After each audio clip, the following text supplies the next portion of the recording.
Television's biggest night is upon us, and The Hollywood Reporter is here to bring you everything you need to know ahead of the 2025 Emmys. We're talking the drama, the comedy, the costumes, and the cliffhangers. Which shows had us all glued to our screens this year? Who delivered the most memorable performances? And what moments did we agonize about over and over and over again? We're breaking them all down. Plus, a behind-the-scenes look at preparations for Emmys night, including who's sitting where and where the winners get their statues engraved. Hear what the ceremony's producers have to say about the big show, and what host Nate Bargatze has up his sleeve. Analysis, predictions, and more. Coming to you from the stunning Saban Media Center, THR is your last stop before the 77th Emmy Awards. So let's get started. This is the Hollywood Reporter's Awards Countdown, Emmys Edition. Hi, I'm Tiffany Taylor, and welcome to the Hollywood Reporter's Emmys pre-show. As you can see, I'm here at the Television Academy, the home of the Emmys. What a year of television it's been. From marching bands, to old school Hollywood buffets, to Buddhism. So much great TV, and so much to cover. So let's dive into all things Emmys. We're here in the Television Academy's beautiful Dick Wolf Theater in the NoHo Arts District. Whether they tackled working at a studio, a school, or even a synagogue, this year's comedy nominees kept us laughing. Here for the ballot breakdown of the comedy categories are THR's chief TV critic, Daniel Feinberg, awards editor, Beatrice Verhoeven, and deputy awards editor, Brandy Victorian. Thank you for being here. Thanks for having us. So it seems like it could be the battle of the entertainment industry shows this year, with Hacks versus the studio. How do you think this Hollywood showdown will play out at the Emmys? I would say those two shows are definitely the front runners. The studio landed the most nominations in the comedy category with 23. That's 9 more than Hacks. But Hacks did win the comedy category last year. Hacks has been a big player at the Emmys for as long as it's been on air. So it's definitely going to be a tight race. And so much of the advantage that the studio has is all of those guest actors playing themselves, because you have basically everybody. Ron Howard, he's a little bit more grouchy than we think Ron Howard is. Emmy, you know, Martin Scorsese, sure, he's Martin Scorsese. And so I think that's where a lot of the advantage is. I think there's always been this kind of perception that Hollywood likes rewarding things about Hollywood, which they only occasionally have the chance to do. And this is an embarrassment of riches. There are just so many options for Hollywood to pat itself on the back. I personally prefer Hacks because I think it's about more than that. I think it really is about the core relationship between those two women. Whereas the studio, it has that kind of incredibly recognizable thing. Anyone you talk to in Hollywood, they say, oh, it's exactly like this. It's exactly like this. Whereas Hacks, it feels more specific to me. And I think I like it more for that reason. I agree. But I think you're right about the pat on the back. I think if they have this opportunity, they're going to pat themselves on the back and the studio might win. Another new comedy nominated is Nobody Wants This, which was beloved by fans right away, but not necessarily considered an Emmy contender right off the bat. How do you think it will play out on the night of the Emmys? And also, were you surprised at how much Emmys love it got? I was, and I this is someone who loves the show. I've watched it 3 times through, so it wasn't, not thinking that it was worthy at all. But when you think about the subject matter, I think the subject of interfaith marriage and relationships, and I also think, the perception of Jewish identity right now and the socio-political environment. I think people connected with that and like to see Jewish families and livelihood portrayed in that manner. I also think filming in LA was a big deal. And I talked to Erin Foster. That was something she fought for. And she was like, when you're on set, you can tell that, you're on a lot somewhere and you kind of get taken out of it. And this, I felt so LA and you were so immersed.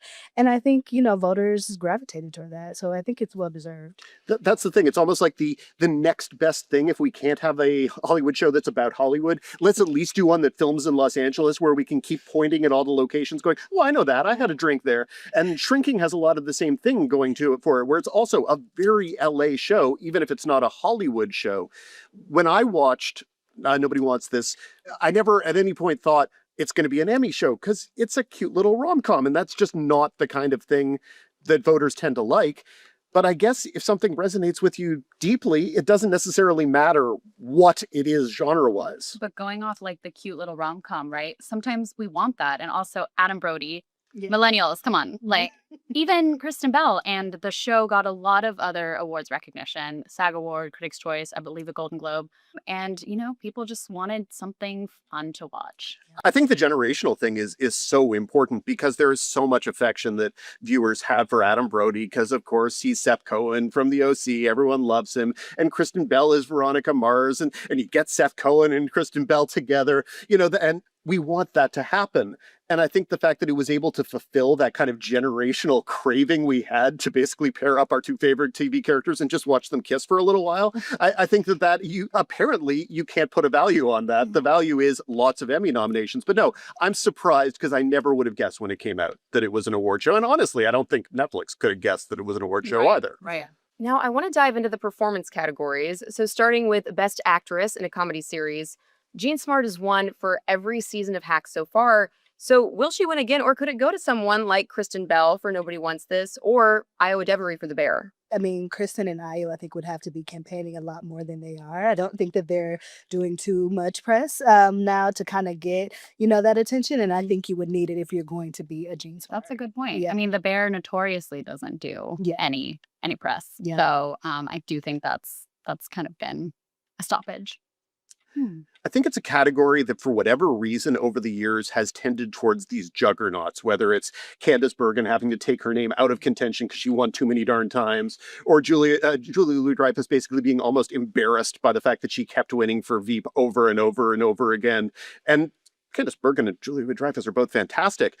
And so now you have Jean Smart, and it's the same thing. It's she keeps winning every year, but what are you going to say? Are you going to say that Jean Smart is not worthy of an Emmy? No, of course you're not. She's Jean Smart. She's fantastic, and she's fantastic on the show.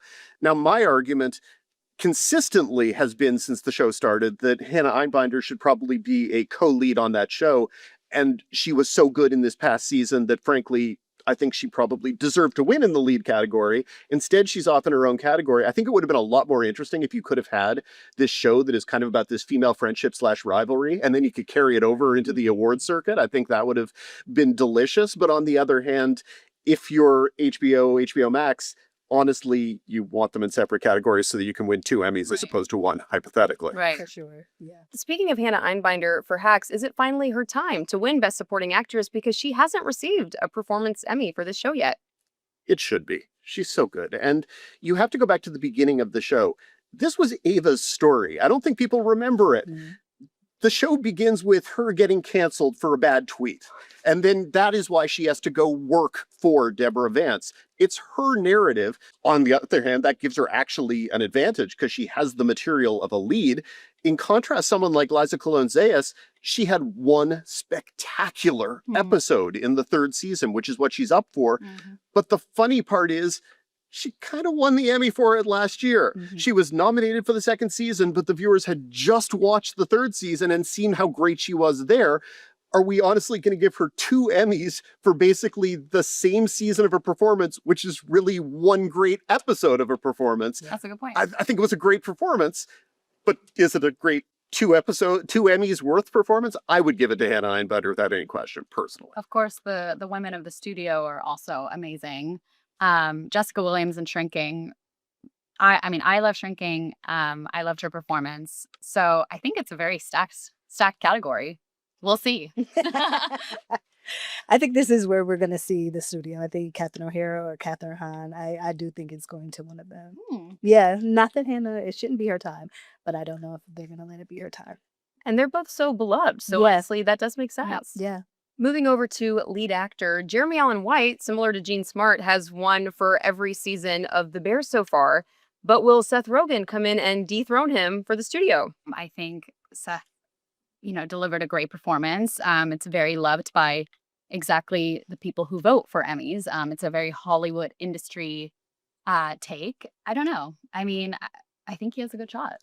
The thing I'll note, and that amuses me, is that I don't think that the studio is the best TV performance that Seth Rogen is giving at this moment. I don't think it's the best TV performance he's giving on an Apple TV Plus comedy at this moment. I think that his performance on Platonic is honestly a much better performance.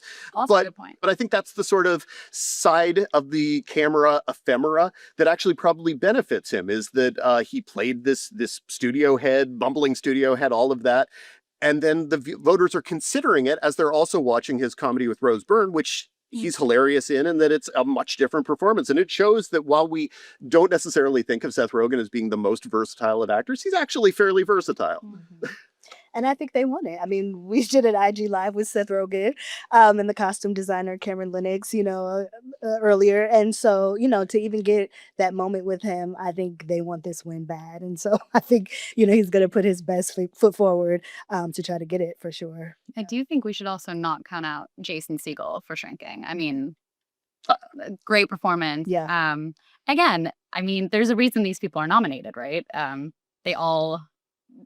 They did fantastic jobs in the roles, but I think Jason this season was spectacular. I thought Shrinking in general this season was spectacular, and Jason's great. It's another example of kind of a different amount of range, because what Jason Segel has to do in that show, he's playing a grieving father. It's all of the both very broad comedic stuff, but also the emotionally tormented stuff. I think that Jason Segel is great, and I think that Shrinking went from being a good but somewhat erratic show in its first season to really being one of the best shows on TV in its second. And I'm glad that at least it got more recognition this year, even if we expect it's just going to get steamrolled by the Hollywood shows. All right.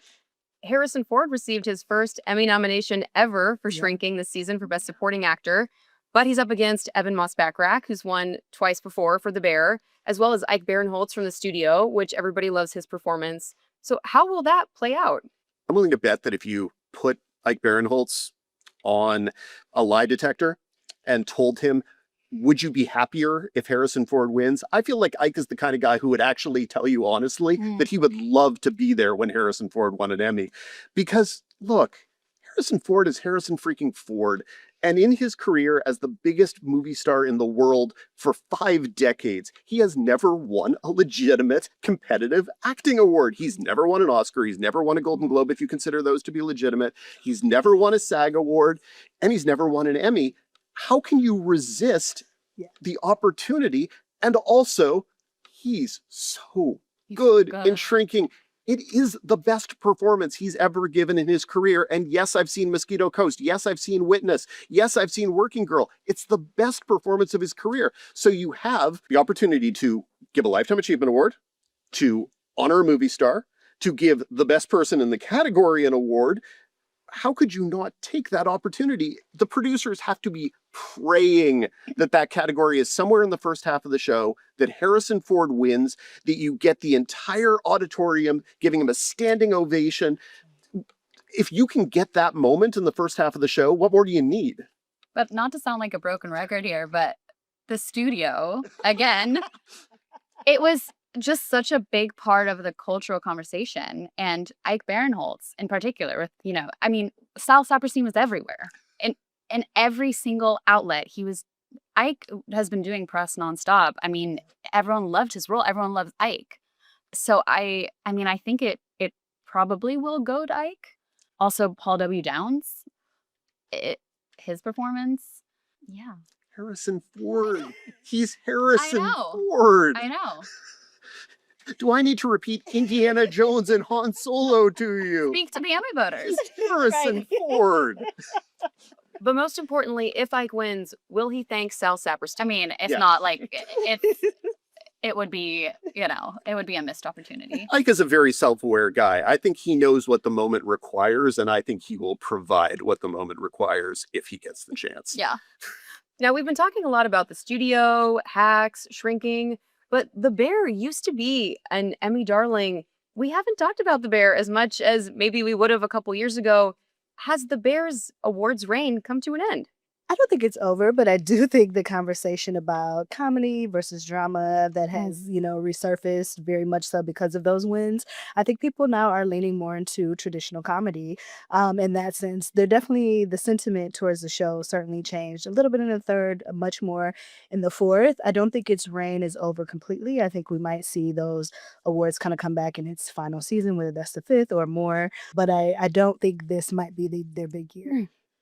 And I think it suffers from the strangeness of its premiere timetable, the fact that seasons come out in June, and as a result, basically voters are voting technically on one season, but they're reacting on a completely different season. Right. So last year when Hacks won, it was beating season 2, which was almost universally beloved for The Bear, but it was beating that season at the same time that everyone was watching season 3 going, maybe we don't like this show as much as we thought we did. So they kind of punished a great season of television for a more polarizing season of television. It doesn't need to be something that's like on the top of their mind. They just come to the voting process with maybe a little bit less enthusiasm than they might have had 3 months earlier. And that to me doesn't seem fair, because I think even if you think that The Bear has lost a lot or most of its mojo, and I honestly, I've liked the last 2 seasons, but even if you think that it's lost that mojo, it had 2 great seasons, but it only had 1 year where it was really the award show. And then it had last year where it got a lot of attention. But I think a lot of people were just expecting The Bear to keep rolling last year, and instead it didn't. Yeah. I also want to talk about Only Murders in the Building. I mean, huge stars on that show. We've got Steve Martin, Martin Short, Selena Gomez. It won the SAG Award for Ensemble. Any chance it'll get any Emmys love this year? I mean, Selena and Steve didn't get nominated this year. I love Only Murders in the Building. I wish that it would, but it's just, I mean, there's so much great TV out there. It's a very competitive landscape.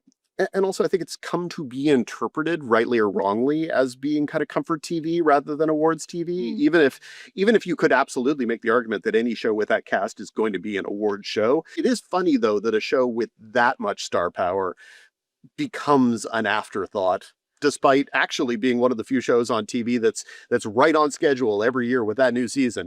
They just keep coming out. So I want to also talk about Abbott Elementary, a show that when it first premiered was getting so much Emmys love and has won some Emmys over the years.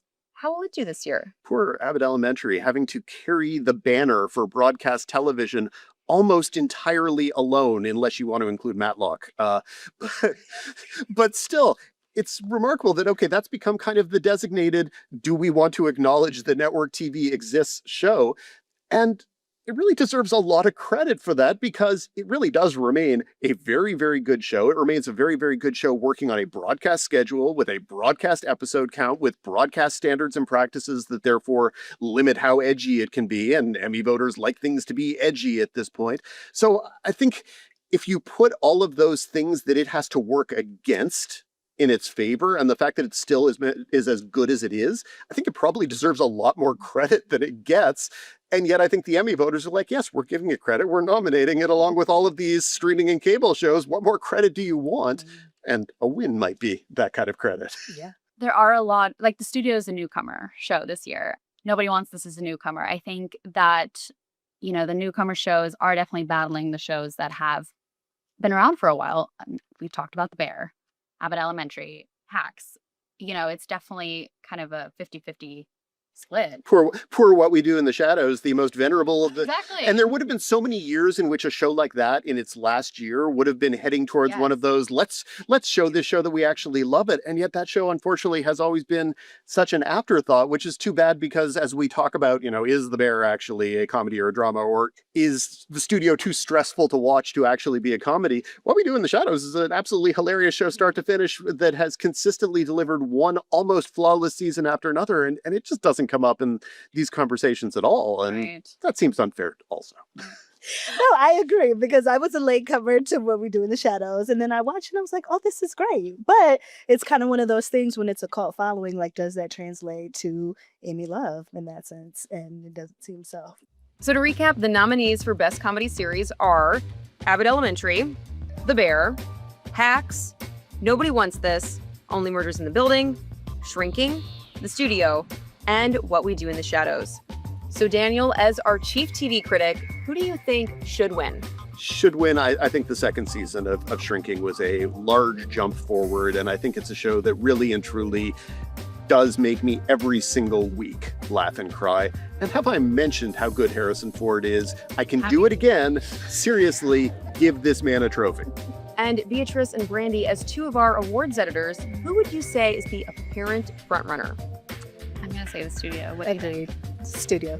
Though I would love for Hacks. But I think the Studio is certainly the frontrunner. Well, I guess we'll have to see who takes it home, but stick around for more ballot breakdowns with Daniel, Beatrice, and Brandy. I'd like to be a good actor. I like people that think I'm good. I'm good at acting, not bad at acting. I'd like to be good to work with. It'd be nice if people thought of me as nice to work with. I never expect to win anything. And so that's how I go into all these things, is with the mentality that someone else will win. It's time to roll out the Emmys red carpet. We're here at the Peacock Theater getting a behind-the-scenes preview of TV's biggest night.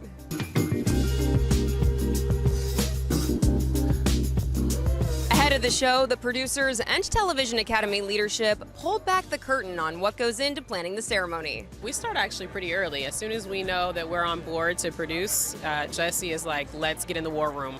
And Golden Girls was day one. yes. Our Our first deep dive is normally who's celebrating big anniversaries. And once we realized that Golden Girls was actually going to be celebrating an anniversary to the day that we're airing the show, we knew we had to do that one. We've got a special tribute to Survivor, which has done 50 seasons in 25 years, which is amazing. We've got SNL celebrating its 50th, so it's going to be a great show. So right now I'm sitting in probably the best seat in the house between Selena Gomez and Sterling K. Brown. And I mean, the entire front row is stacked. You got Pedro Pascal, Catherine O'Hara, Coleman Domingo, Jennifer Coolidge, and then over on this side, the entire cast of Severance. And we are just steps away from the Emmy stage.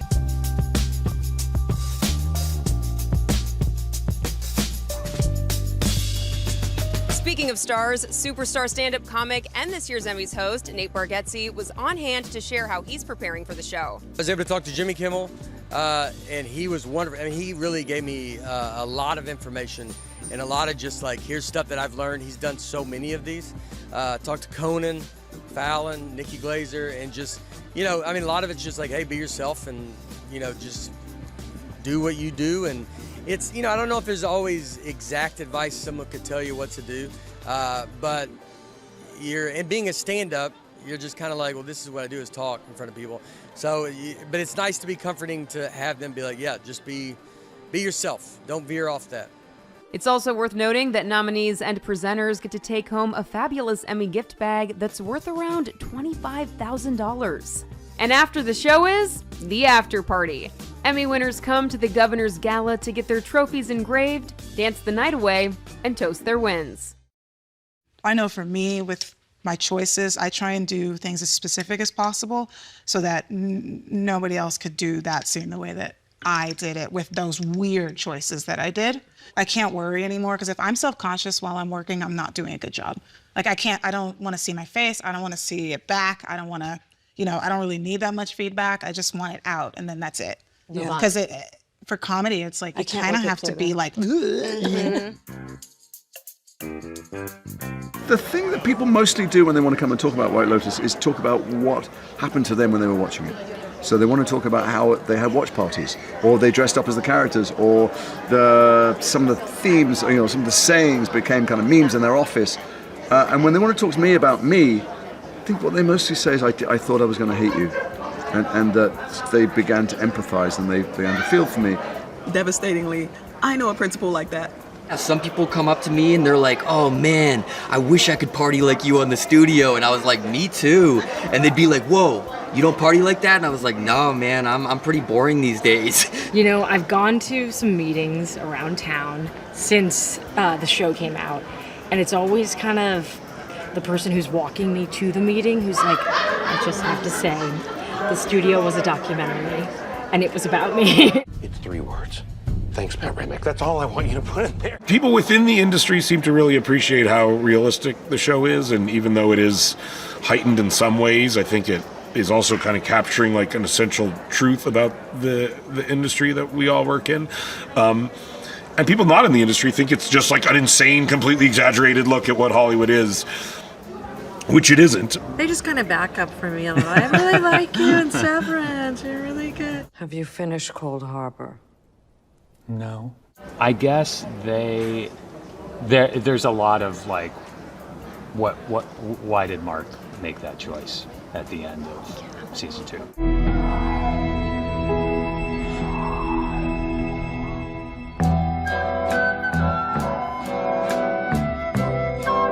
are you really farting?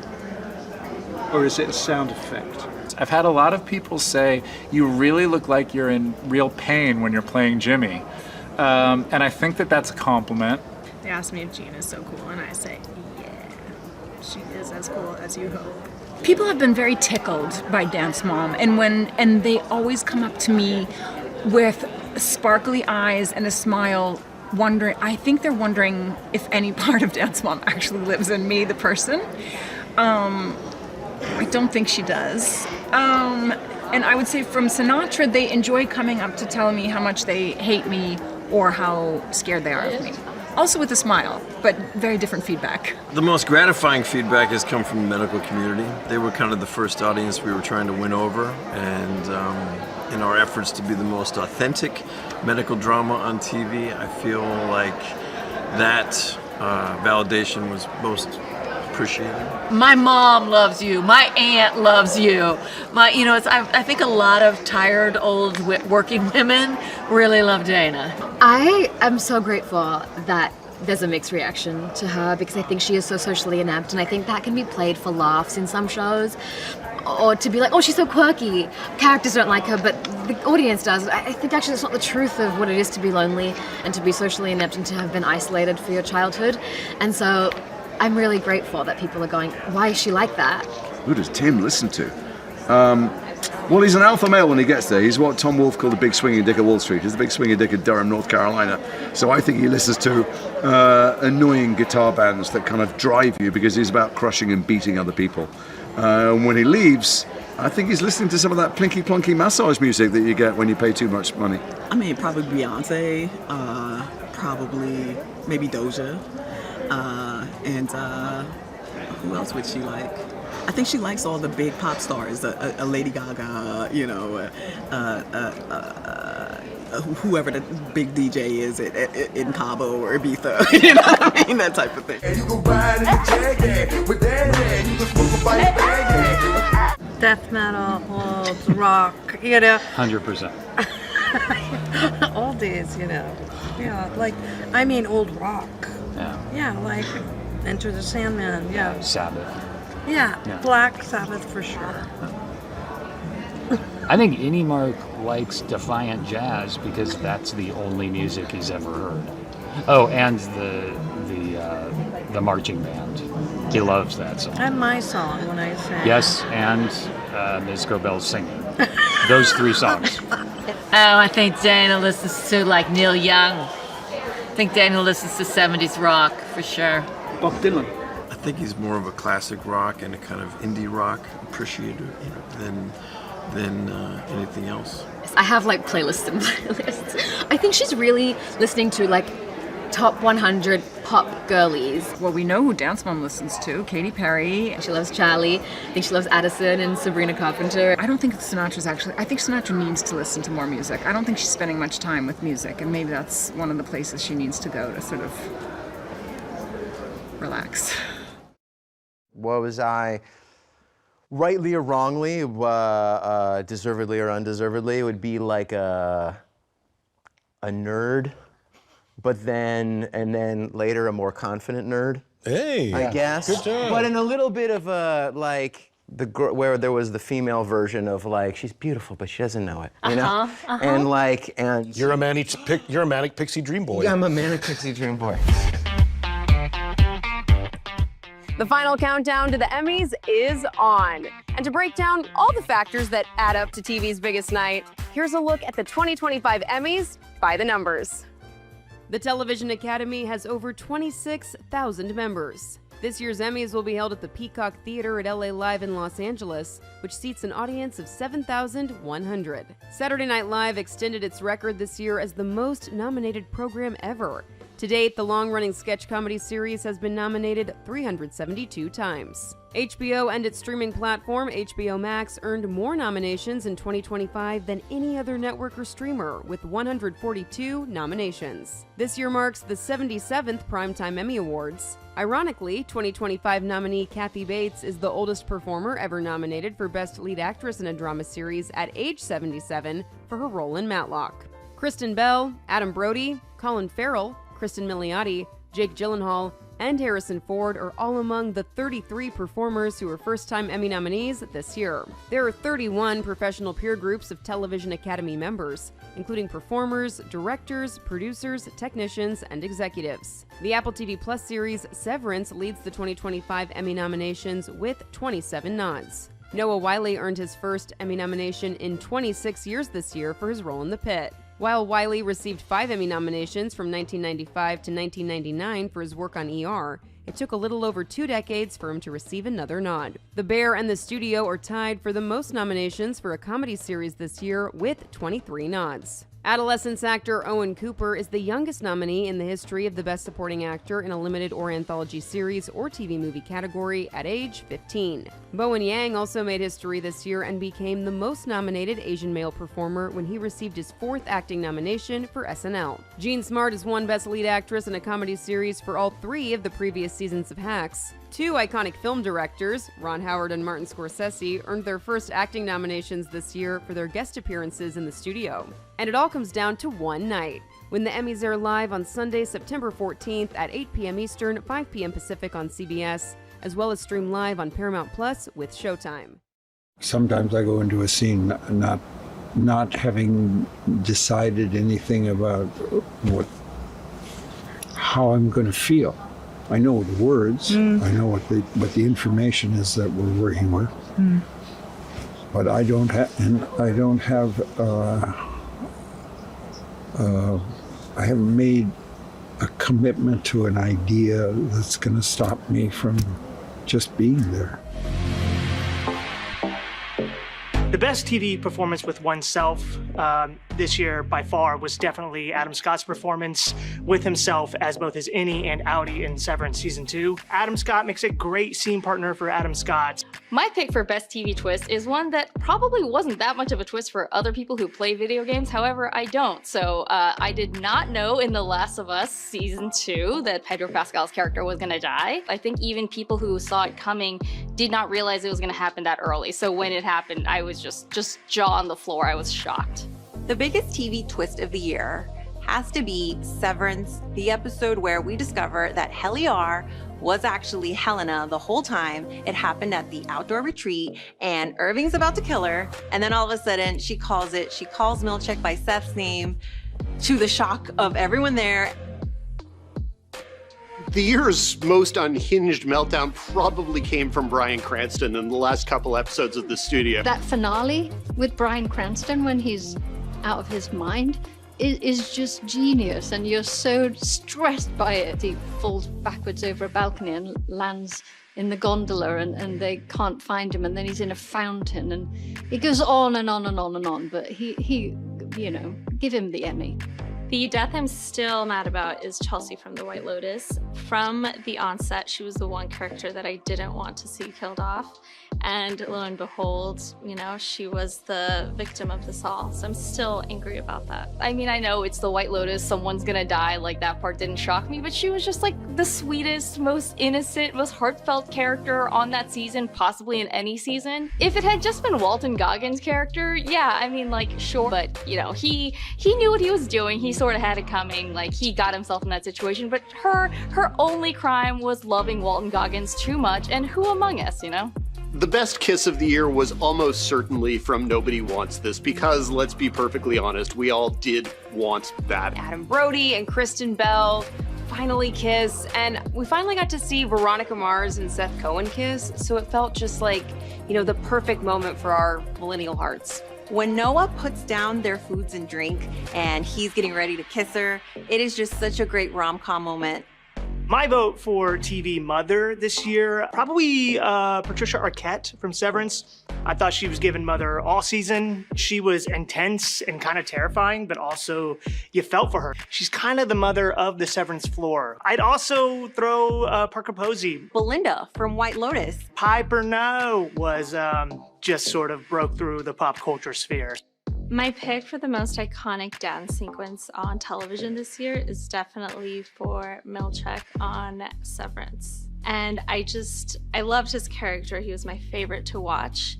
I think you never know what you're gonna get with him. Sometimes he's stern and serious and very strict, and then all of a sudden he's coming into the workspace with a marching band, fully choreographed. What a moment. We were here for Milchek.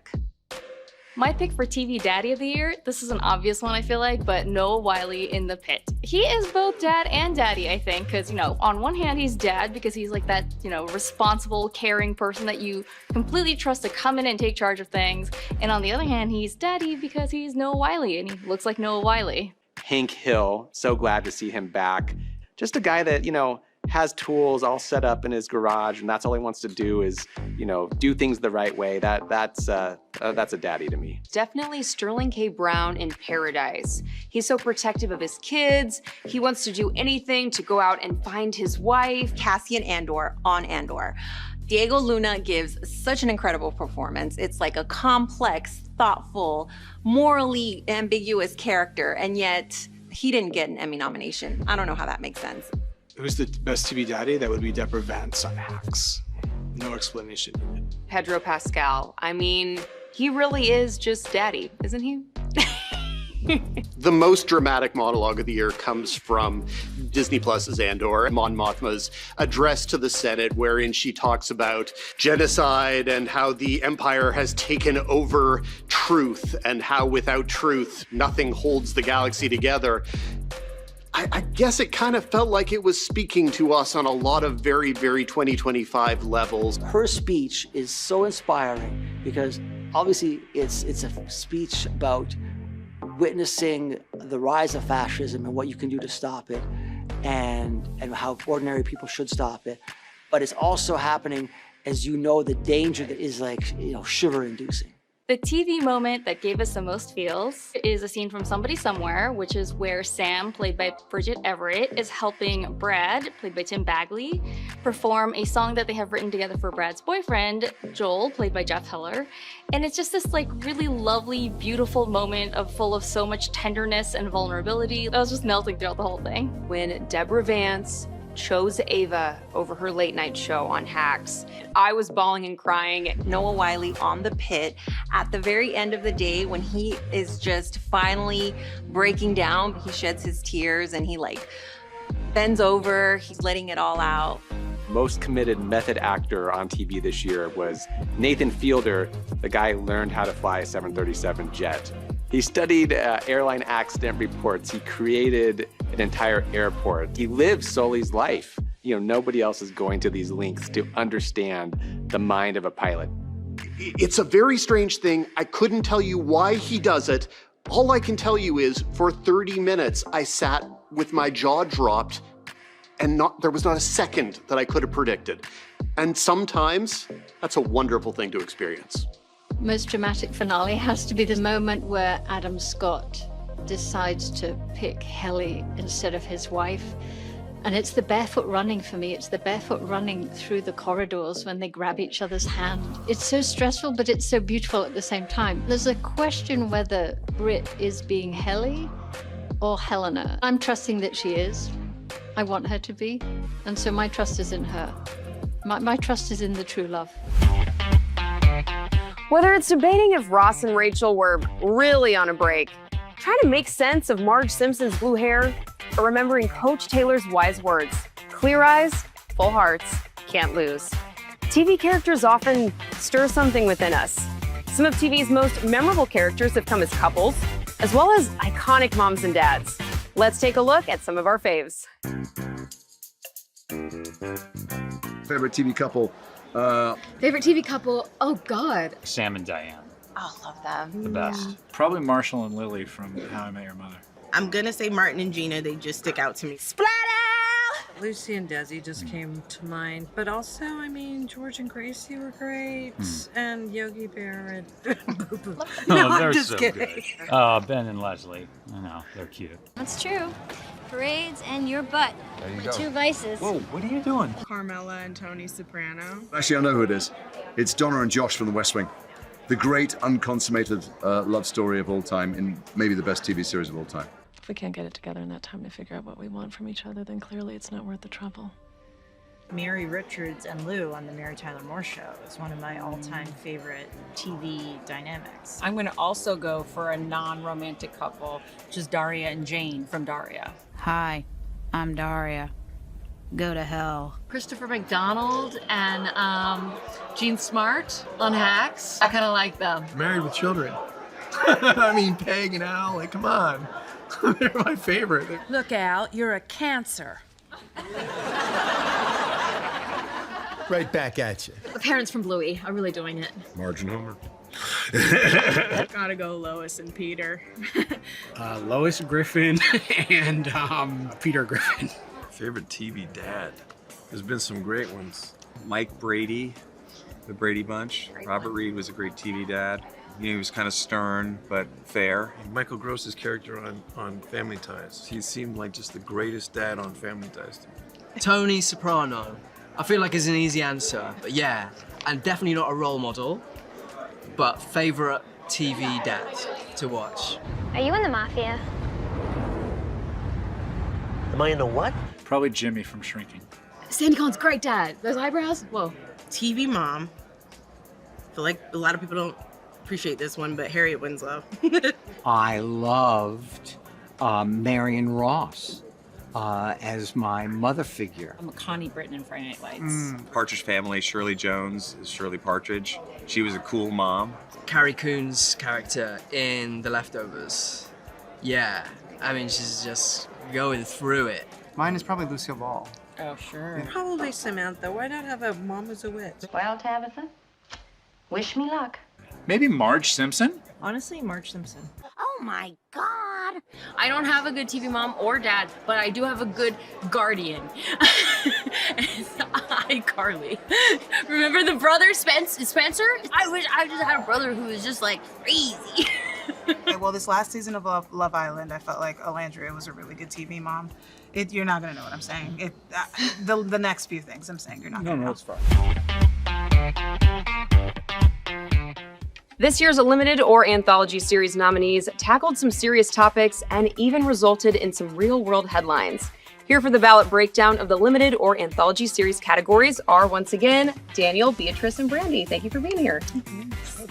The Penguin dominated the limited or anthology series categories this year with 24 nods, making it the second most nominated show this year. But Adolescence, another nominee in these categories, was easily the most talked about show this year.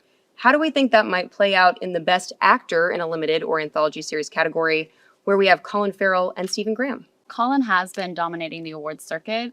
He's won a Critics' Choice, a SAG Award, a Golden Globe. So I imagine it would be difficult to take the Emmy statue away from him. That's not to say that Stephen Graham wasn't incredible, especially in episode 4 of Adolescence. I mean, bone-chilling, tucking in, the bear into the bed, I think struck a chord with everyone.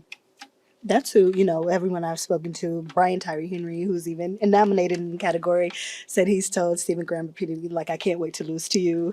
I talked to Dan Fogelman, who doesn't have a dog in this fight, but he was saying Adolescence was the best thing he's seen in 100 years, and he was like, that's wow. Stephen Graham. Yeah, so I do feel Has Dan Fogelman been around for 100 years? he looks great. All credit to him. Exactly. Paul Rudd and Dan Fogelman aren't aging. Wow. But yes, Stephen Graham really touched people in a way that is hard to match by, what Colin does in The Penguin. It's just two very different shows. Mm-hmm. And two very, very, very, very different performances and two different kind of quantities of performance. So with Colin Farrell, it's attractive movie star, gets into an awful lot of latex and does a James Gandolfini accent and basically transforms himself to the point at which you look at that character and you don't really know who it is. Whereas with Stephen Graham, this is a guy who's been doing fantastic work for 25, 30 years, but a lot of people watched Adolescence and at most they were like, oh, it's that guy who I think I've seen in something else, not, oh, it's Stephen Graham doing this. But even then, it's a 4-episode show. Stephen Graham is only really the star of 2 of the episodes. He appears at the very last second of one of the episodes, which I guess is how they determined that he was the lead actor in it. But how do you really compare 2 episodes of being the star of something to 8 episodes, 10 episodes, going through the makeup process that Colin Farrell had to go through? It just, they're so different in terms of their disciplines. Also, Stephen Graham, he co-created the show, he wrote the show, so that kind of goes in his credit. And I would guess Adolescence is going to win for writing. And so the voters might simply think, I'm recognizing Stephen Graham for his writing, but Colin Farrell he wore a gigantic fat suit. Good for him, and that's fine. I think they're both great performances. They're just so different. They both were so gripping, but I feel like Emmy voters do often, reward a transformation. They like seeing somebody be, in a suit, in, prosthetics in a way that we haven't seen them before. The thing I'll say is, I think Stephen Graham could have played the Penguin and required no time whatsoever in the makeup chair and would have been absolutely spectacular.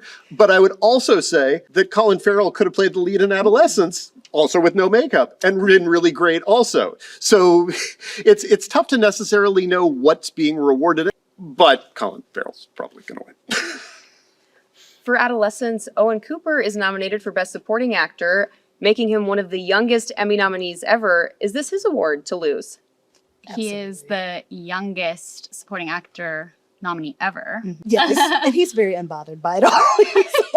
He's 15. He's 15. He's going to school. He's like, they were annoying when the show came out, but everyone else is like, I love this kid. He's amazing. So I 100% think it's his show. I mean, it's his award to lose. When you think about this being his very first time, acting in a role, doing those oneers, for that, just a tremendous undertaking for any actor, and for him to do it right out the gate at 15.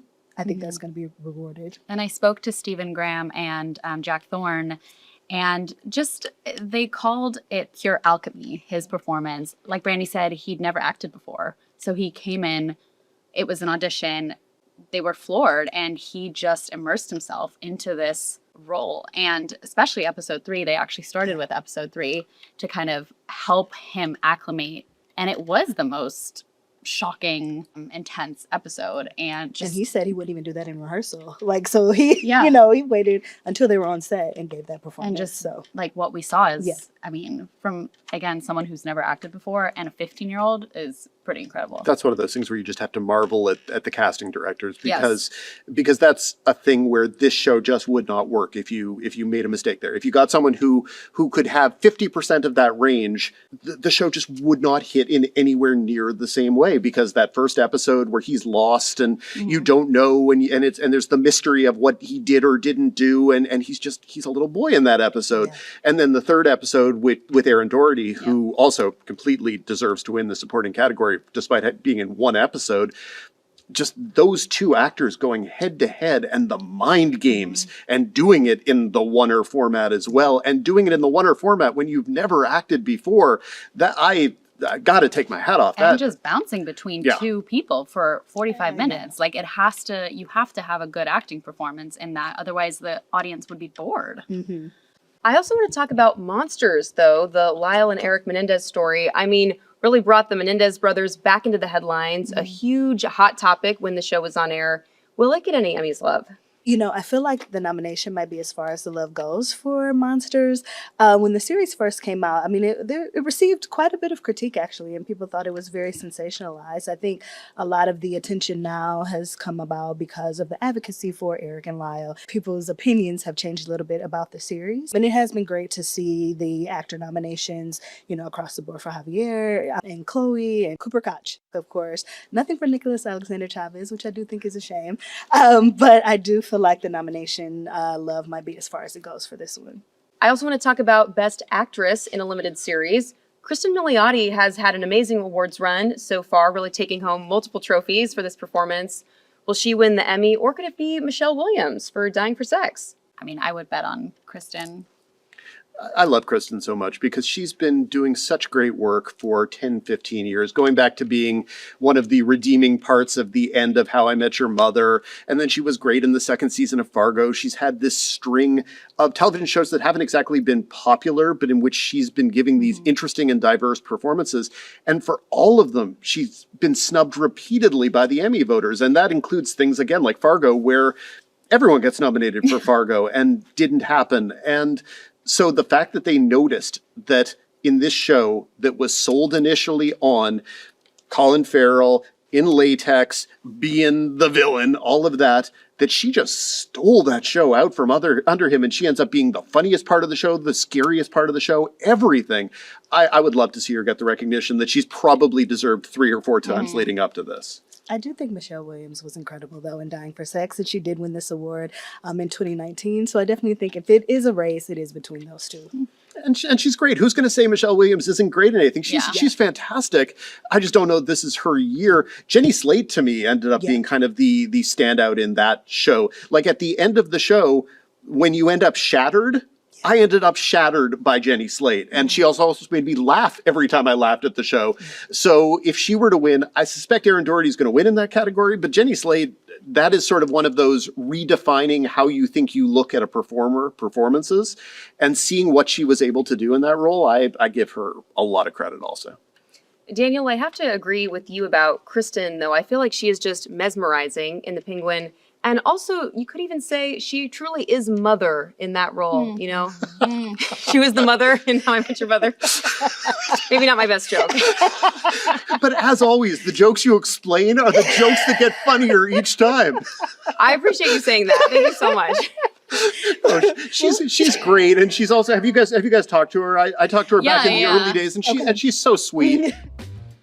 So for the best limited or anthology series, the nominees are Adolescence, Black Mirror, Dying for Sex, Monsters, The Lyle and Eric Menendez Story, and The Penguin. So Daniel, who do you think should win this, marquee category? It's a weak year for the category. Like, you look back at last year when it was Ripley and Fargo and Baby Reindeer. That was like a three-headed monster. That was Titans. This year it's Adolescence. There's no question. I would say Adolescence 2, which will be interesting because it would be the third year in a row that Netflix takes home that award after Beef and Baby Reindeer. I agree. I think Adolescence is the front runner.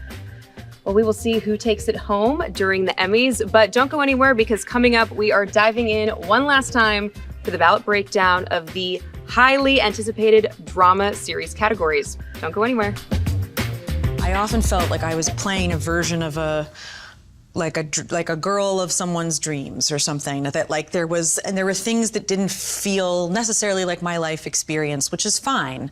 But I feel like the older I get, the more I feel like I'm like taking off a pair of tight pants. And I'm just like, oh, thank God. Like, I just feel so much freer, and I feel like my own depth of humanity.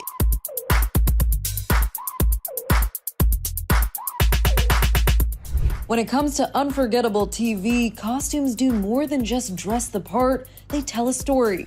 And this year's Emmy nominees for Outstanding Contemporary Costume Design gave us fashion moments that were as bold, layered, and binge-worthy as the shows themselves. Let's start with The Righteous Gemstones, a televangelist empire dripping in rhinestones, sequins, and just the right amount of satire. The Gemstone family wardrobe is all about excess between flashy suits, designer labels, and a Sunday service that truly dazzles. And I've always been very fascinated with religion. I think specifically coming from the South, you can see some of these extreme megachurch situations where it's so far-fetched. Like, for example, last season we did a monster truck rally, and I remember messaging Danny and messaging the production center and being like, whoa, look, this is actually a thing. And he was like, yeah, we already knew that. So it's the megachurch world is just, it leaves so much fun for character development and costume design. And I think with some of these characters, it's really fun to play with it because they have a stunted element to them, but they're also bazillionaires. So, we have people like Judy and Adam Devine's character that, they would really care about having this elaborate look. So you can play with sequins and things like that. And they do have the access. So yeah, I feel like I myself am a huge fan of drag culture and just club kids and things like that. So I really thought that this is a show that you can kind of push that, I don't know, sometimes you can come onto shows and they have a certain kind of energy to them, and some have a feminine energy, a masculine energy, or both, or this or that, or neither. And I felt like this show has an energy where we could really elevate religion in a drag perspective. And I think that's kind of what we did. And I think it was pretty incredible because Danny was really on board with pushing, these characters and having a lot of fun with it. Meanwhile, The White Lotus was one of the boldest ensemble shows this Emmy season, but the clothes also stood out as a character of its own. From breezy linen sets to luxe resort wear, every look said something about status on vacation. With each season of The White Lotus, it was clear that the country or location was a huge character in the story, and the relationship with the landscape and the people and the culture where the guests are was very important. One of the first things that came to my mind was my own travels in Thailand and Southeast Asia, and then also the song One Night in Bangkok. It kept going through my head because it's super catchy. And so these two influences, sort of a shiny, flashy, glittery version of ourselves, and then my own idea of like a bohemian spiritual adventure. I approached the ladies as if they were one person with sort of three facets to them, and when you first meet them, they seem like one amalgamous blob, and then as you get to know them, you see their personalities and where they're from and where they chose to live their lives come through.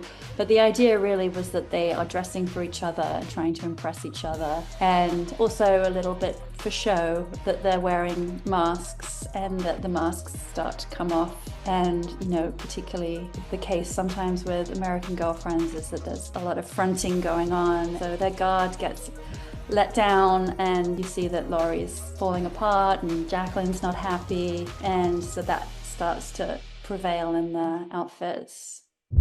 Then there's the studio, a behind-the-scenes take on Hollywood itself. The costumes blurred the lines between on-screen glamour and the creative chaos behind the lens, with the costumes from each episode serving as an homage to a different era of Hollywood. When you're doing a period show, you really go in and you want everything to be exactly from that period.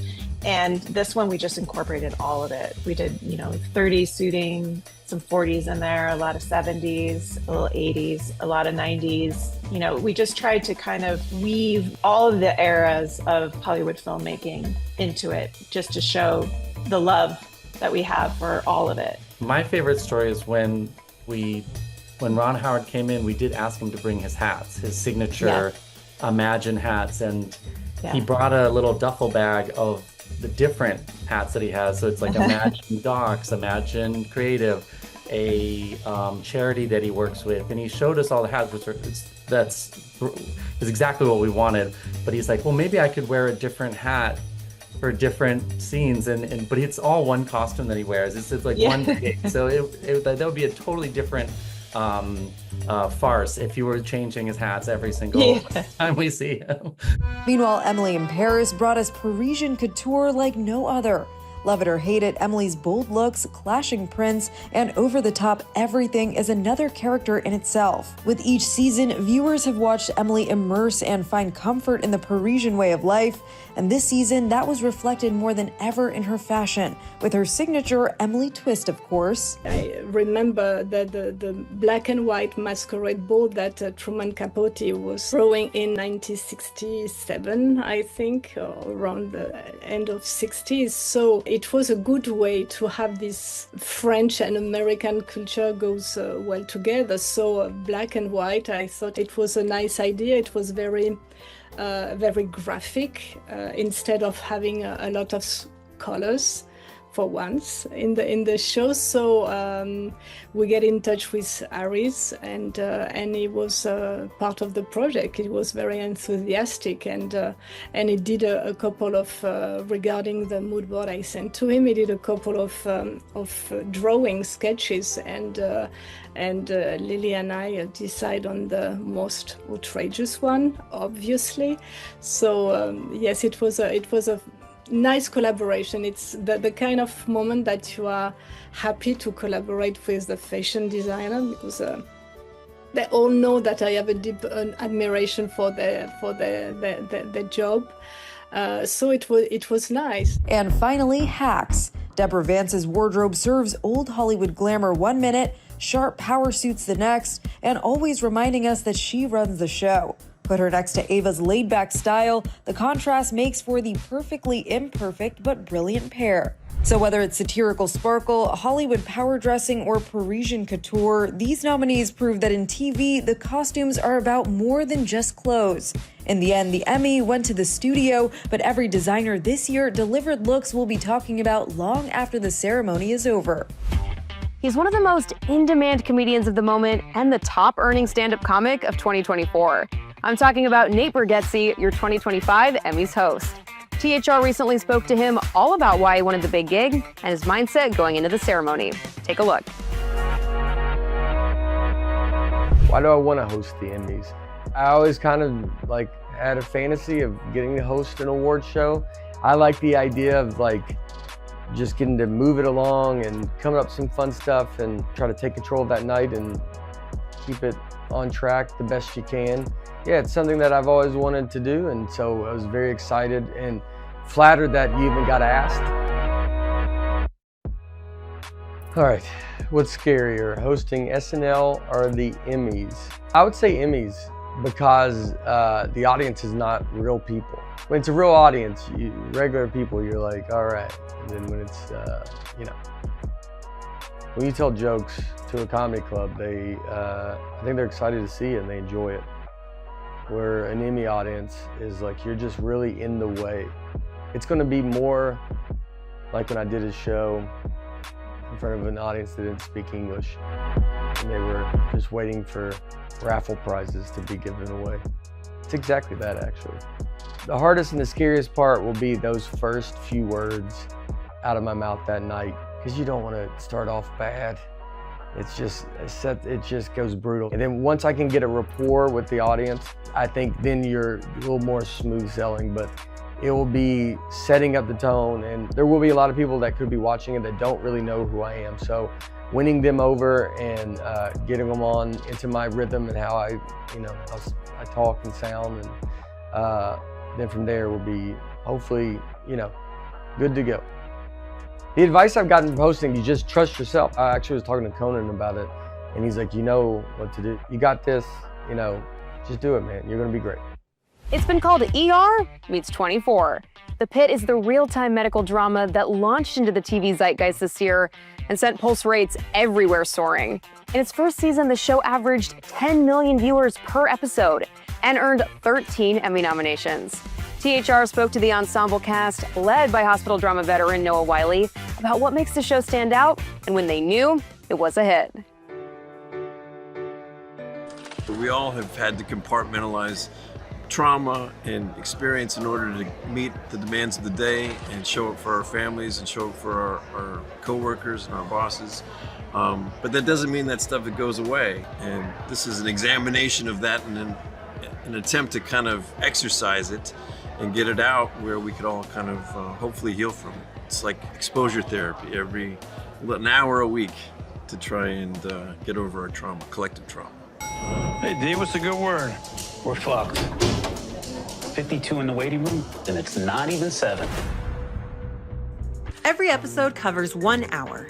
1 hour in a hospital emergency room following the doctors and staff of a single 15-hour work shift. In the Pit, every minute counts, as does every detail, which is why the show is praised for its precision. Welcome to the Pit. Let's go save some lives. The most gratifying feedback has come from the medical community. Doctors, roughly my age, who've been doing it a while, reaching out and saying, you guys got it right. And in our efforts to be the most authentic medical drama on TV, I feel like that validation was most appreciated. As soon as I saw the script, it became very clear they were taking the medicine very seriously, and it really stood out. I loved making the show so much that when they would show us the first cuts of the episodes, I was terrified. Oh, does this scene run? Is it too slow? Are people gonna tune out? They're gonna stop watching. I thought everything had to be just perfect because I loved it so much. I wanted people to love it. There's always this belief that it's when you're doing it that it's gonna pop, but it's not until it pops that you know. The first season was incredibly stressful to film from start to finish because it was such an experiment and none of us had done medical except for Noah. And so it was a big I have no idea if I look competent. It wasn't till the reception of the audience that it was like, you're watching and liking, this is crazy. When we got together finally, I was like, it's a hit, I think it's a hit. We need to get her up to 90 if we have any chance of restarting her heart. Remind me again why we picked this specialty? It was also like a kind of slow burn. It feels like it skyrocketed around episode 8 or 9, 10, and all of a sudden I was just like on the street, and everyone I passed would be just like, by the way, love the show. I'm so happy to be here. Trinity Santos, intern. Victoria Giavatti, MS3. Dennis Whitaker, MS4. A lot of us are playing something that's very close to our actual personalities. Genuinely, I drew a lot from my own terror. For me, it was just, I'm an actor coming onto a big American TV show. It's always gonna be a little bit scary. So genuinely, I think I really kind of lent into that. It's Whitaker's first day in an ER. So I just kind of mirrored that a little bit and let myself be a little bit scared and a little bit overwhelmed, and just ran with it. Dr. McKay is trying her best and rooted in wisdom, I believe. This character is very, very close to the bone for me. It's like either you like me or you don't. I am so grateful that there's a mixed reaction to her. People are going, why is she like that? To understand her, as she is so socially inept. Well, she's not effortless at all. She's really putting in the work in every part of her life, and she doesn't shy away from things she's bad at. And I think she is so good at being like, okay, I've never asked somebody out, but I'm gonna try that. We could grab a coffee together sometime, and you could like help me get the lay of the land, so to speak. You asking him out? No, what? No. I get a lot of pity. A lot of people asking, what's the next bodily fluid? Medical professionals who come up to me and they really relate to Whitaker. Women really love Samira, I think, because she is such a patient advocate, and I think so many women have had the experience of going to a doctor and not being believed and not being listened to. So I think that's why a lot of women, particularly women of color, really, really love and appreciate her. Santos is she's a very guarded person. She has a lot of walls up, just meets you with combativeness, and at the end of the day is like a scared kid inside who just wants like love. And I think Santos has a very interesting way of searching for that and wanting it by saying like, I don't want it, and actually, fuck you. You ready? 1, 2, 3. Dana is giving, tough and compassionate and smart. My mom loves you. My aunt loves you. I think a lot of tired old working women really love Dana. Dr. Mel is the sweetest human being, I think, on earth. My frustration manifests itself emotionally, and then I get upset, and then it looks like I can't handle things, and then I can't cry in front of the patient because no one wants to see their doctor cry. That's just a big red flag. The thing that hits me the most too is just people within my own community saying that it's a positive representation. I think we're so used to seeing such negative representations or just like complete stereotypes without nuance, and so that any feedback on that has been special, really special. Everybody was, having fun with how much fun Langdon had, and I think getting to come in the door and spar with my co-workers in a fun and sassy way. And you also got to meet him sort of at the height of his ability and the height of his confidence. And then everybody watches him watch the cracks start happening. Sure you want to work today, huh? For Abbott, there's tremendous comfort in knowing your purpose. And he knows it. And Dr. Robbie is still figuring that out. It's been 18 years since a medical show was last nominated for a Best Drama Series Emmy, and 26 years since Noah Wyle was last nominated for acting. Now a frontrunner, the Pitt could deliver Wyle his first Emmy win, playing a character leading his team, much like real life. But it brought out the best in the rest of us. I can't tell you how proud I am of all of you. Noah's leading the charge, and you can see the passion instantly there. He sees everyone, cast and crew, so he instantly just gives this really lovely, warm vibe, and everyone feels seen, and we're just following his lead. He's an incredible leader. I feel like I'm really learning how to lead a set from him because he's such a great example. Noah really sets the tone, and he is gracious, he is generous, he is patient, he's all about the work, but also there's just this like kindness. Noah has created such a great environment of encouraging everyone. It's amazing. It's such a great family that we have. He's been a great mentor to me throughout, and I think to all of us. And he's like really held my hand as far as teaching me how to be on a television show and how to find your shot and how to do a breathing tube, but also like how to navigate this moment in life. He's been really available for that. I joke that I'm more of a cheerleader than a leader. You know, everybody's so incredibly talented and qualified. One of the benefits of shooting a show in Los Angeles, which is a rarity these days, is you get the benefit of the talent pool that lives here. So we have kind of an all-star team of crew, and this cast is so incredibly talented and personable and dedicated and committed and funny and intelligent. A wise man once told me that you learn to live with it, learn to accept it, and find balance if you can. By the end of season 1, audiences have followed one long, very trying day at the fictional Pittsburgh Trauma Medical Center. A day filled with triumphs and heartbreak, bravery and breakdowns, surprise punches, and shocking reveals. Oh, he's homeless. It was the cherry on top of everything that happened to Whitaker. But yeah, I think every character in the show has a little surprise at the end of the season. Not like you think. I'm not high. I'm not high. You've seen what I do, Robbie. Could a drug addict do what I do? Apparently. Realizing that he might have a shadow, might have a dark side that he wasn't necessarily sharing from the beginning. And then you watch him really to the depths of his desperation. It's uncomfortable to watch. It's uncomfortable to watch. It's okay.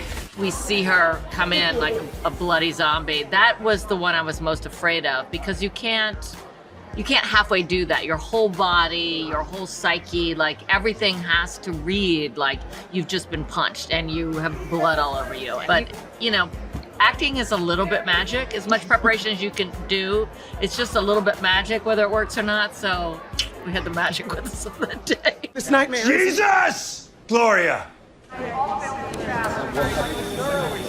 Robbie, get some air, brother. The way it's set up in the beginning, that you think that Abbott is the one who maybe won't make it, and by the end of the show, they are mirrors of each other. Abbott says to him, you know, I'm not sure why I keep coming back here. If you jump on my shift, that's just rude, man. And then after the end of this horrifying day, he figures out that I know why. It's because we can do it. We're the bees that protect the hive. It's in our DNA.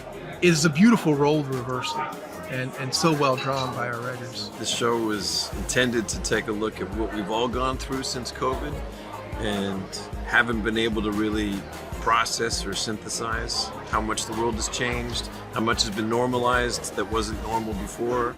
I really tried. We all did. If this had been any other day, man. I went through 2 really rocky periods in my life, and it really showed me that I need work for my own personal orientation, my own sense of contribution, my own sense of artistic expression, mental health. So to get to do a show that is in Los Angeles, where I can go home every night and sleep in my own bed, be with my kids and my wife, to help employ 300 plus Angelino artists in this city right now, which has gone through a labor strike, a pandemic, and then some devastating wildfires. And to be able to tell a story that is contemporary, relevant, and is resonating all over the world is like the most gratifying thing in the world, to feel like what you're doing every day is being seen and appreciated. So this is truly an answer for Green Country. Yeah, it's winning a lottery. Pinch me, pinch me. Suspense, strategy, and betrayal. Fans of the Traitors know they can always expect the unexpected. Nominated for 5 Emmys this year, the murder mystery game keeps players and viewers constantly wondering, what's the best next move? To find out, we asked previous cast members and host Alan Cumming himself what they would do in certain scenarios in a game we like to call Trust or Traitor. Hi, I'm Phaedra Parks, and I'm from Traitors Season 2. My name is Bob the Drag Queen, and I'm from Traitors Season 3. Hi, I'm Kate Chastain. I was on Seasons 1, 2, a small appearance on 3 of The Traitors. That's all of them. I know. I'm Boston Rob, and I was on Season 3, Traitors. Hello, I'm Alan Cumming, and I'm the host of The Traitors, the Emmy-winning Traitors. I would trust them. I would trust, yeah. Traitor. Sus. Suspicious, yes. It is suspicious because traitors don't know that that's allowed. Right. The faithfuls who want to split the money, I'm like, y'all better than me. That's not suspicious. People do that all the time. That's They're all. usually wrong. That's all we have to vote on. Traitor. Like, I mean, that to me is the biggest sign of a traitor when they don't do any explaining, or when they go, you think I'm a traitor? Well, I think you're a traitor. You're a traitor. Like that. That's the no. You've got to have some backstory. I would probably trust them, yeah. but I don't trust their character. Because if people are like, when people are like, I just know, I have good intuition. You don't. Like, no shade, but like on my season, Robin was like, I think it was Robin who was like, I have good instincts and I can read people well. But then in the next scene, she was like, I got scammed by somebody. she was like telling her life, she's like, I got scammed by a friend of mine. I was like, girl, you don't know how to read people at all. But this game is so much about perception and stereotypes. And so a lot of times people are making decisions based on things that has no rhyme, no reason, makes absolutely no sense. Normal. Trust. I mean, I would say trust. Me too, because you're fighting for your life. You're fighting for your life, exactly. So I mean, you could be a faithful or a traitor in doing that, but like when you really want to play the game and you don't want to leave that castle. So I'm like, what am I gonna do? Just stay here and let them vote me out based on nonsense? Yeah, I would fight for my. I mean, I did fight for my life. You have to defend yourself. Yeah. Well, depends. Over-explain what? Why you were innocent. No, I explained it very good, and we got the other traitor out. That's the job. Even though I was a traitor. Well, it did, but I mean, I think there's a lot going on. There was a lot, like, you know. I like that person. Well, it depends on your relationship, because in the castle you will make strong bonds with people, and that will create an alliance. It is really frustrating to see people being steered wrong, especially when you're a traitor, you actually know the answers to the game. Exactly, you know. I said the biggest red flag is someone goes, I know with 100%, there's only one way to know 100%. Is if you're a traitor. Ding, ding. And that's what Boston Rob said, and that's why he got... No, 100% that happens. That's not suspicious. If you're defending someone else, like if you have conviction and you like, I'm like, Kate's not a friggin' traitor, dude. Like, stop. I know, but Sari defended me when she was a traitor because she knew I wasn't. She wanted. So I mean. Dylan defended me. I don't care. I'd rather just you defend me and get me further. I had Faithful defending me. I didn't have any other traitors defending me. They all wanted me gone. You're too good. No, that's the same reason I got that left. season was, you know. First of all, I need to see what your outfits are. Exactly. Because you can match to me, but I might not want to match to you. That's right. So I think I'll pass on that one. That's a traitor. That's a fashion traitor. Done. I'll do it. You do it? Yeah. I'm no expert, but in my experience, I feel like alliances are supposed to be secret. Are they cool? Like, can we get like track suits? What if it was a tiara? I don't have a problem with it. Okay, cool. Oh God, traitor. No. What happened to individuality? Is it Tom Sandoval? He probably should have. You gotta give him a pass, even though his geniusness is the reason why I was out, because he couldn't see beyond. Actually, I think if I ever played again, maybe I would do like armor core, like armor chic. That'd be cute. That's different. Oh my God. This person is camp, and I'm obsessed with them. That is so great. That's very campy. They're on their way to the Met Gala. I love people who commit to the bit. Yes. Traitor. And also needy. Go back. Your Audi likely spent the last year glued to the screen on Sunday nights for The White Lotus, and then The Last of Us, swooning over Sterling K. Brown in Paradise, or scrubbing in for The Pitt. We're back at the Television Academy's Dick Wolf Theater in the NoHo Arts District, and I'm joined by Daniel, Beatrice, and Brandy for our final ballot breakdown of the drama series categories. So Severance dominated the nominations this year across all categories, all shows, with 27 nods. But the last time it was nominated in 2022 for season 1, it just took home a couple trophies. So will it win big this year? Well, I think obviously 27 nominations, you can't knock that. And a lot of the people who didn't get nominated in the first season, like Tremel Tillman, got nominated this time. So clearly there was more anticipation for this season because it had been a long time between seasons. But also there was a lot of enthusiasm. It's a tough show. And it's a tough, and I don't want to say as polarizing as some shows. It's not like Bear Season 3, Bear Season 4 polarizing.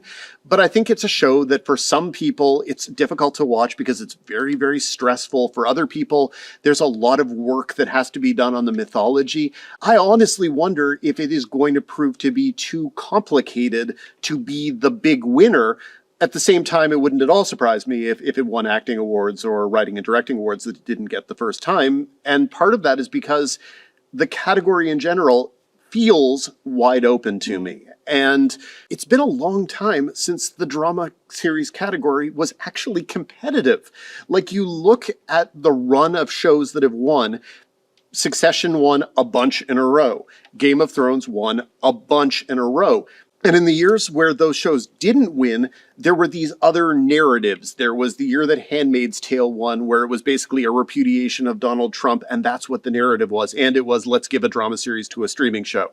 Then there was the year that The Crown won, and it won everything. And that was also a COVID year, and so there just wasn't as much TV. This year, to me, you do have Severance with 27 nominations, but I feel like there are at least 3 shows with The Pitt and what is the other one? White Lotus, that I think have a legitimate competitive chance to win. And that actually kind of excites me because I'm glad there isn't an obvious juggernaut. It's something to watch for. I definitely think it's between Severance and The Pitt. The Pitt received 13 nominations. It's a rookie show. There's a lot of love for it. People, love how accurate it portrays the healthcare system. It's been lauded for that. It's a great show. I definitely think it's between those two. But the White Lotus, everyone wants to be on the White Lotus. Everyone wants to check into the White Lotus. So I don't know. I think it's between those 3, and I think White Lotus has a chance. Yeah. For The Pitt, it really resonated with audiences, critics, and voters alike. Why do you think that is? Well, it very accurately portrays what it's like in the ER. And that was their goal. I spoke to the creator, R. Scott Gamel, and, they did a lot of research into everything, and even the set design. They created it to feel like an ER. They put a ceiling on it to make sure the lighting was accurate, the staleness of it. There's no music in it to really, focus on the beeping of the machines, the patients, screaming. Like, it's really, really realistic in that sense, especially in this time. And also, you can't dismiss the timeliness of the show. I mean, they had a show about the measles outbreak premiere the same week we had a outbreak of the measles in the US. And you have to give the research team credit for that because they anticipated that happening. And I will also say, in my conversations with Noah and Scott, they have done stuff like the SNAP wristbands for the triage in the mass casualty episode. People have come to them and said, where can we get those? Because we want to use those for our ERs. And that's just the impact of the show. And just credit to the writers and the researchers. I think there's also something to be said for 15 episodes. Yes. Coming out the gate, you have time to actually enjoy these characters and grow with them and be invested in them. And the storylines carry, from the pilot episode, throughout. And we're so accustomed now to 8 episodes. It's the most, maybe 10 if you're lucky. I think 15 says a lot, and people were invested from start to finish. And it's like an hour. It's a full hour. Absolutely. In real time, because every episode is 1 hour of the ER shift. It's just, it's an incredible show. And it's timely as Beatrice said, but it's very much a throwback. You know, the show, whether or not the show literally or just figuratively started off as an ER reboot that's for the courts to decide. But it feels like it could have been an ER reboot. And people, of course, going back to the pandemic, have been rewatching ER, and that's been a thing that people have had this appetite for. It feels like that. It brings up the exact same positive feelings about kind of the intensity, but also the proficiency of going to a hospital. There are plenty of medical shows where I feel like I would not want to find myself trapped in that particular because, you know, the Grey's Anatomy doctors, they might get it right or they might be having sex in the closet and who's to say? Whereas I feel probably like if I ended up at that emergency room in Pittsburgh, things would be okay, especially if Dr. Robbie took care of me. Yeah. And so it has the sort of broadcast throwback feel. It also aired once per week, and a lot of people felt like that was a huge boon to the show because it actually made it into more of a communal experience, which people were shocked to discover that they actually enjoyed, that the way that television existed for 70 years before it became everything binge this, binge that it's actually a good way to get people invested. And so you had this show, they got to the end and they're like, I am deeply invested in this world. I want everyone to get out of the shift okay. I want all of these people to go to sleep and get some rest. With Taylor Dearden's character, I want her to spend some quality time with her sister. All of that, we were invested by the end. And that's part of why I think it has kind of an advantage is that a lot of these shows, it comes down to how you leave people. Like White Lotus had a finale that some people were a little chilly on. Severance had people kind of whiplashy by the end. But by the end of The Pitt, I don't know that I've talked to anyone who got to the end of The Pitt and didn't feel like that was a satisfying 15-episode journey. That to me feels like a thing you could check off a box for. Yeah. Given people's affection for The Pitt and for ER and Noah Wyle, what are his chances of winning Best Actor for this show? It's his. 95%. 95%. Weird things could happen. Margin but I mean, I would be shocked. He's one of the Emmy nominees who've had the longest gap between his Emmy nominations. It's been 26 years since he had his Emmy nomination for ER, which is incredible. I mean, his performance is great. Also, Adam Scott's performance in Severance is great. So for me, it would be between those two, who's going to take the trophy. I just think with Noah Wyle, it's such a chaotic show by design. And he's the still point within the chaos until he falls apart. And when he falls apart, it's one of the most powerful moments that was on television last year. And it's one of the great performance moments that any actor could ever have. And all through the show, you're going, oh, right. I really enjoyed the fact that I spent 15 years watching him as John Carter. He's really, really good at this. There's just so much to be said for a genuine TV star, someone who you can put the camera on for 15 episodes and just go, yes, I will spend an hour watching this person be proficient at a job. He's great, and maybe we'd taken him for granted, honestly. I think there was a certain amount of, sure, Noah Wyle's great, but ER was the George Clooney show, ER was the Anthony Edwards show, ER was all that. No, Noah Wyle was there for the journey of the show. Put some respect on Noah Wyle, and here we are. We're putting some respect on Noah Wyle. And I spoke to Noah a couple of weeks ago, and the breakdown episode that you're referring to, he did say was one of the most difficult scenes to shoot for him. And he also said that he really stayed in the character. He never really left while they were shooting, to the point where his wife, after they were done, they were like, you're going to go to an island and read a book for a couple weeks because you need to recover from this. And that takes a lot of, stamina, and especially a show about, understaffing, underfunding in the current political climate as well. It's a parallel. Yeah. I think it's also worth noting, though, you have several beloved actors in that category. Pedro Pascal, who people might want to acknowledge for The Last of Us, for this final season for him, unless he pops up, in the future in like a guest actor way. Or Sterling K. Brown for Paradise. Yeah. I think, Paradise was a very beloved show. I think, as Dan even brought up, of dropping episodes weekly, like people were kind of glued in and wanted to see what happened. And I think people loved the reunion of Dan Fogelman and Sterling K. Brown in that show. But I don't think it has the same emotionality just at the pit. It's hard to argue with something like that. Yeah. Sterling has 2 Emmys under his belt, so certainly it's not, a throwaway for him. But I do think, he's very kind of casual about it. He's like, I've been through this before. Like, I know what it takes to kind of be out here campaigning. I don't think him and Dan, even Dan has been in this category for outstanding drama or even outstanding comedy with Only Murders in the Building for the past several years. He's like, we tend not to win. So I think they're both kind of like, it's great to be nominated. Everyone always says that feels like the win, but I do think for both of them, that does feel like the win to even have a show in this time that people gravitate toward and still talk about. I do think it's the success for them. But certainly, yeah, it'd be great to see Sterling, but I don't know if he'll get it. Someone who I think hasn't been casual about it, though, Adam Scott. I feel like he is really campaigning for this Severance win. What are his chances? I think he has a decent chance. I think, honestly, if someone is going to win who isn't Noah Wyle, I think it's probably going to be Adam Scott, even if I still think that Noah Wyle is going to win.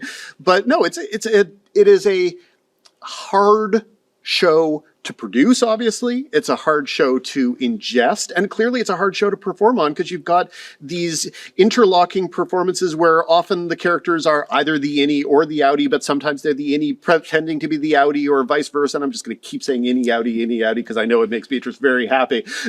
but when you have a role that allows you to both be playing multiple versions of the same part and multiple versions of the same part pretending to be each other, that's the sort of thing actors love. And we've talked in other categories about sort of parts that redefine actors. This is not who Adam Scott was when we first saw him on this show. We loved Adam Scott because of Parks and Rec. I don't know that anyone necessarily knew that there was this depth that he had, this almost tormented dramatic side, especially since I think a lot of people, when they watched the very first episode of Severance when it initially premiered, thought, well, it's Adam Scott, it's Ben Stiller directing, it's bound to be at least somewhat a comedy. And it's largely ceased to be in any way particularly funny, though it certainly, once you've got a show with goats and weird stuff like that, there's definitely humor.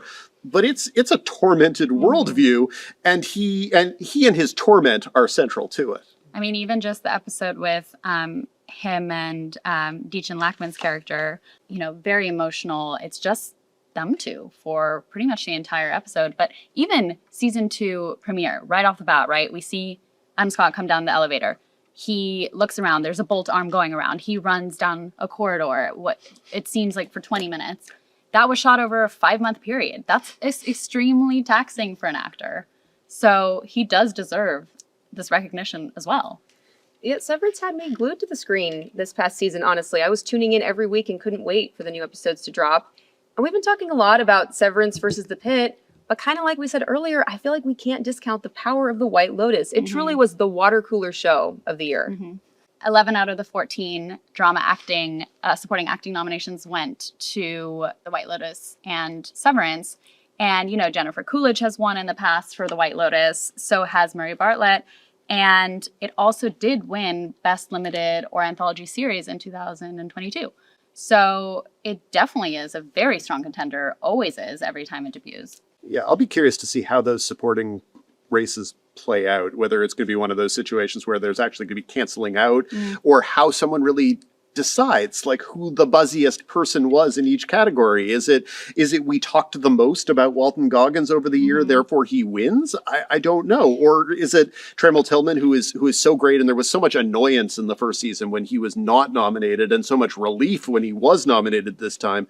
Does that mean that's his narrative? It's funny you say like the cancellation, because I think when Brandy and I, figure out who we want to cover in the special issues for Emmys, we're like, who do we pick from The White Lotus? And why? And what does that mean for the others? And it was really difficult to cover the show because there were such fantastic performances as we see reflected in the Emmy nomination. And then you feel bad for the ones who didn't get nominated. You're like seriously, poor Lisa from Blackpink, what will she ever do without getting a nomination? That was her big chance to actually make a splash on the world stage. And now no one will ever know. Honestly, the voters missed an opportunity with that because the viewership tuning in to the Emmys, the social numbers, of course, big missed opportunity. Daniel, I know that you loved Andor and The Diplomat. Where does Andor, The Diplomat, and also Slow Horses land in all this? Consolation prizes is the simple answer, and looking for consolation prizes. I assume probably Andor will pick up some technical wins, and that will have to do. And that's too bad, because it is my favorite show in the category, and it is, to me, the most dazzling piece of using genre fiction in the highest way possible, of saying, look, we've got things to say, and here is how we are going to do it. It is simultaneously entirely a Star Wars show. It leads right into Rogue One. It's also very much a cautionary tale for our current moment in about 50 different ways. Seeing it get recognition at all, honestly, is somewhat a relief. It's one of those things where it could have been, it's a Star Wars show, push it off to the side, and fortunately the voters didn't do that. I just don't see any real chance that it's going to slip in. I would say that Slow Horses doesn't even really have that much going for it. It's a show people love, and that really and truly, the fact that it is kind of the Apple TV Plus flagship show, that every single year they can count on there being 6 episodes of that show and people will be happy with it. And that's a pretty damn good thing to have going for you. But I would say last year, if Shogun hadn't come in, that was Slow Horses' year. And since that didn't happen, I think, congratulations, way to keep doing solid work, guys. Nicely done. And for The Diplomat, I mean, Kerry Russell has an amazing performance in the show. Does she have any chance of winning lead actress, or is that really going to Kathy Bates? I mean, I think the only thing that would speak against Kathy winning this category is that she got the sole nomination for Matlock in its entirety. But it is a very beloved show. It's a network show. She is, I believe, the oldest female acting nominee. Yeah. And I mean, Kathy Bates, she's a huge fan base. Yeah, it's Kathy Bates, So I do think she might have this one in the bag. Yeah. And yeah, I would guess she does. I think Kerry Russell is so good in The Diplomat, and Diplomat's a show that I like an awful lot, but it's also a show that has really gotten pushed aside in the buzz. It's just not a show people are talking about. Kerry Russell's great on that show, and watching the scenes that she had with Allison Janney, who is Emmys and Oscars, I guess now, royalty, is just a reminder of how great Kerry Russell is and has become, and was on The Americans and was on Felicity. Let's be honest. Let's go all the way back to Felicity. Kerry Russell's great. And you mentioned earlier, Adam Scott's been everywhere campaigning. So is Britt Lauer, who is probably, if it's not Kathy, it probably will be Britt. Yeah. And Britt has the same things going for her that Adam Scott does, the playing two different versions of the character, playing the versions of the character, playing each other, et cetera, et cetera. And she's great. I think she's always terrific. Yeah. I agree. Her performance this season in Severance, I feel like, is just captivating. You're trying to guess who's Heliar, who's Helena. And then, Apple... There's still debate about it. Apple released her audition tape, which I feel like people were just so transfixed by. So it'll be interesting to see how that category plays out. So for Best Drama Series, just to recap, the nominees are Andor, The Diplomat, The Last of Us, Paradise, The Pitt, Severance, Slow Horses, and The White Lotus. So Daniel, who is your pick? Who do you think should win? Should be Andor, won't be Andor. Who do you think it will be? I think the affection that people left the pit with wins the day. And Beatrice and Brandy, as our awards editors, who is the front runner for this category? I'm actually going to say Severance. Okay. It's definitely between The Pit and Severance, but I think Severance is going to have the leg up. I would have to say The Pit. I think nostalgia wins sometimes, and I think your incredible performances start to finish. We'll see. We'll see who takes home one of these. Oh my gosh, it's so heavy. During the show, do you want to hold it? I don't know. I've heard it's bad luck if you want to win one day. Oh no, have I jinxed my chances? I will, but I'll never have the chance to hold one again. Whoa. Pump some iron. Yeah. It's actually really heavy. Just don't jab me in the face with it. You like me. You really, really like me. Thank you all so much for being here. Of course. Thank you so much for having us. Thanks. Don't worry about what you feel you need to push yourself to be. What you have is already there, but at the same time, I feel like to a certain extent, that's something that is lived and that you have to come to in your own way. And with age and with experience, you find yourself coming to a place of of kind of accepting yourself and accepting what you have to offer. Oh my gosh, I want to thank my mom, dad, fiance, producer, director, and of course the Television Academy for having us here today inside the beautiful Dick Wolf Theater at the Saban Media Center in North Hollywood. Until next time, I'm Tiffany Taylor for The Hollywood Reporter, and this has been your Awards Countdown, Emmys Edition.